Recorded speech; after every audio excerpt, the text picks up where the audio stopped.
Nous allons maintenant nous intéresser à la commune de Plombières, dont je vous rappelle les résultats. La liste OCP a recueilli 9 sièges, URP 8 sièges et Action a reçu 4 sièges.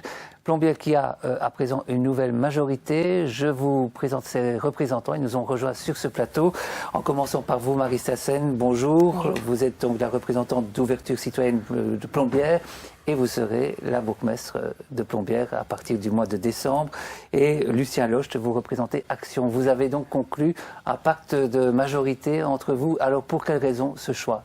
Je vais d'abord vers vous. Ça a été très difficile, il faut être tout à fait honnête. Donc on a rencontré hier, encore avant de venir ici, l'URP et OCP. Il n'y avait vraiment pas de préaccord ni avec l'un ni avec l'autre. On avait fait du bon travail avec l'URP, avec les soucis qu'on connaît. Et donc on privilégiait d'abord une discussion avec eux. Et puis nous avons discuté ensuite avec Action.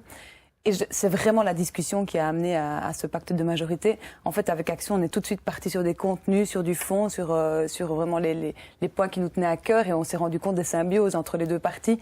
Et avec tristesse, on a dû quitter notre partenaire de majorité depuis 12 ans, avec qui on a fait du bon travail et on ne regrette rien. Et je comprends aujourd'hui pour eux l'amertume de ce choix. Mais voilà, on a privilégié le fond, la vision pour demain, la vision pour Plombières, et pas tellement voilà, notre passé qu'on ne regrette pas, mais voilà. D'accord. Nous allons de l'avant aujourd'hui. Du côté d'Action, c'est la même constatation, des convergences d'idées? Donc pour être vraiment pratique, une fois que nous avons eu les programmes des deux autres partis, nous avons dressé tout simplement une liste de tous les projets et de la vision politique des deux autres par rapport à nous. Et il n'y avait pas photo, il y avait au niveau de l'OCP vraiment un programme qui collait, je ne vais pas dire parfaitement, mais qui allait vraiment dans la même direction. Vous ne l'aviez pas vu avant les élections, ça? Si, donc ça a été fait avant les élections. Okay, non, ce bilan a été fait il y a une dizaine de jours. Okay. Donc on a repris le tout, c'est un gros travail, et on a bien vu que les deux programmes collaient très très bien, allez, en tout cas dans la même direction. C'était un peu plus complexe au niveau de l'URP. Voilà, donc deux éléments importants. Le premier, c'est la manière de faire de la politique. Je crois qu'il y a aussi du côté d'OCP que chez nous, en tout cas, cette volonté de recentrer le débat sur le conseil communal, de lui donner plus d'importance et d'avoir aussi beaucoup plus de participation citoyenne. Et puis d'un autre côté, un programme dont le fil conducteur chez nous était le développement durable. Ce n'était pas mis sur papier textuellement dans le programme de l'OCP, mais quand on le lisait, c'était ça aussi. Et on ne l'a pas retrouvé du côté URP où là il y avait des contradictions notamment par exemple en matière urbanistique, mais je ne vais pas rentrer dans les détails. Donc je pense que c'était très facile à ce niveau-là, et quand on les a rencontrés, nous on a abordé parce qu'on dit souvent c'est une question de personnes, combien de postes. Je peux vous garantir une chose, c'est que quand on s'est assis à table, la seule chose dont on a commencé à parler, ça a été le programme. Et c'est même pas nous qui avons abordé le problème de postes, c'est l'OCP, et tout naturellement c'est la proportionnelle. Je pense que là il n'y avait ça pas. Quoi, alors? C'est 4-2, hein, 4-2, voilà. Oui. Donc, on n'a pas discuté 10 secondes sur les postes. Le programme, on a bien vu que c'était clair. Alors justement, qu'est-ce qu'on va trouver dans le pacte de majorité qui va vous lier? C'est clairement, et c'est on avait deux possibilités avec l'URP, c'était tous les projets qu'on a entamés et des beaux projets qui vont aussi voir le jour dans la suite et qui seront aussi le fruit du travail de l'URP, il faut être tout à fait honnête. Mais avec Action, il y avait cette philosophie, ce Smart City, cette démocratie participative.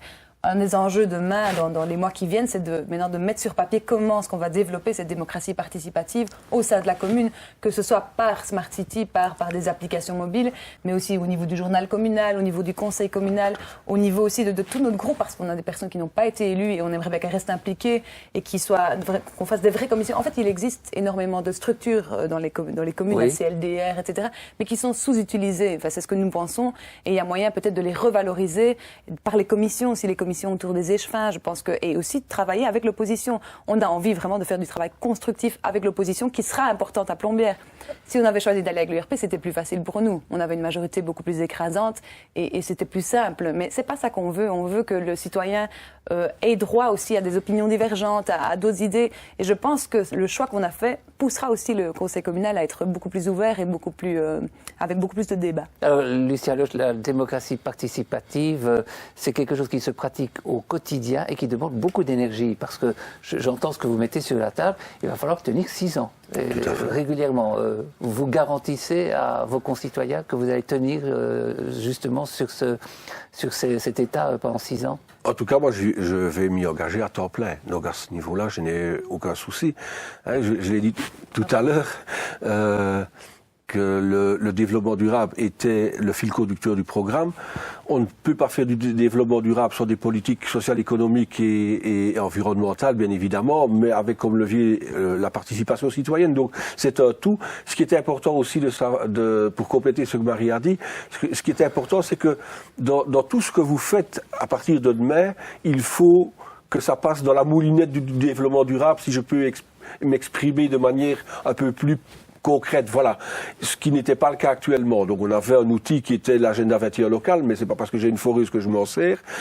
Il faut vraiment qu'on s'habitue à transmettre les projets à un échevin, à un responsable en tout cas, de développement durable, pour que ça puisse produire ses effets. Sinon, ça n'ira pas. Voilà, c'est obligatoire. Pour répondre à votre question, simplement pour veiller aussi, parce qu'on sait que l'usure du pouvoir peut amener à ce manque de... Je pense que ça a été le souci avec l'URP ces dernières années, par rapport aux 6 premières années de pouvoir.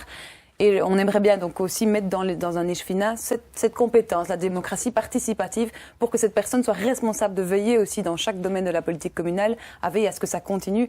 Tout comme pour notre échevin, nous voulons changer l'appellation symboliquement de l'échevin de l'environnement en échevin de la transition écologique ou bien du développement durable, pour aller plus loin, pour aller vraiment vers une action plutôt que juste des constats et rester sur ce qu'on faisait jusque-là. Les postes Scavino sont déjà attribués comme ceci? C'est trop tôt ou pas? Les grandes lignes, oui. Alors, les grandes lignes, oui, voilà. Voilà, moi, mais mon cheval de bataille, c'est l'enseignement. Donc, je pense que je serai responsable de l'enseignement à Plombières. D'accord. Et je m'en réjouis de travailler avec toutes ces profs et ces profs qui font vraiment du bon boulot sur Plombières. Au niveau... Oui, pour moi, président du CPS, mais vu mon passé, je reprendrai les finances communales, évidemment. Je pense que ça peut... Un autre garant de la bonne gestion communale. Maintenant, il y aura certainement des petites attributions qui devront venir s'ajouter, mais les grandes lignes sont là, en tout cas au niveau des travaux. Oui, au niveau des travaux, ce sera Jonathan Deckers, qui est notre président CP. Au niveau de l'urbanisme, de l'agriculture, de l'économie, Joseph Osten, donc notre échevin sortant, qui a déjà beaucoup boulotté et qui est surtout dans le GAL, qui est vraiment impliqué dans tous ces domaines. Et alors on a Sébastien Kessel, qui s'occuperait de l'état civil. Et du personnel. Et du personnel. Oui. Et je pense et alors Nadine Chims, d'Action, qui reprendra principalement le tourisme, le sport et d'autres attributions. Tout ça n'est pas encore clairement défini. Non, mais c'est la première idée, la première tendance. Oui, on a déjà une vue. Oui, on n'avait pas envie de... les hésitations de Tout à fait. Dernière question par rapport à l'URP. Ils vous ont accueilli, votre ancien groupe, alors qu'ils étaient en majorité absolue et qu'ils n'étaient pas obligés de le faire. Alors, vous ressentez peut-être chez eux une certaine déception? Oui, je le ressens très fort et je la comprends tout à fait. Ce qu'il y a, c'est que le CP, ce n'est plus le CDH. Et je l'ai vraiment ressenti dans le choix du groupe. C'est beaucoup de nouvelles personnes qui ne se sentent pas redevables du passé, en fait, et qui veulent aller de l'avant et qui ont senti chez Action plus de symbiose. Alors, pour Joseph, pour moi, pour Jonathan, qui étions là avant, c'était difficile à assumer comme décision. Honnêtement, moi, voilà, il y a 24 heures d'ici, je n'étais pas du tout encore dans ce schéma-là, très sincèrement. Donc voilà, mais il a fallu l'assumer. J'ai sonné hier au président, à la tête de liste de l'URP pour m'expliquer, pour m'excuser aussi finalement de la tournure que prennent les choses. C'était pas, mais c'est le cri du cœur du contenu de ce qu'on a fait depuis le début, depuis janvier. On travaille vraiment sur le contenu et c'est venu tout naturellement. Vous avez eu un contact avec Thierry Wimmer? Non, vous avez parlé avec lui? Je lui ai écrit, mais il ne m'a pas encore répondu. D'accord. Merci à tous les deux pour ces précisions. Et puis on suivra évidemment l'évolution de votre nouvelle majorité.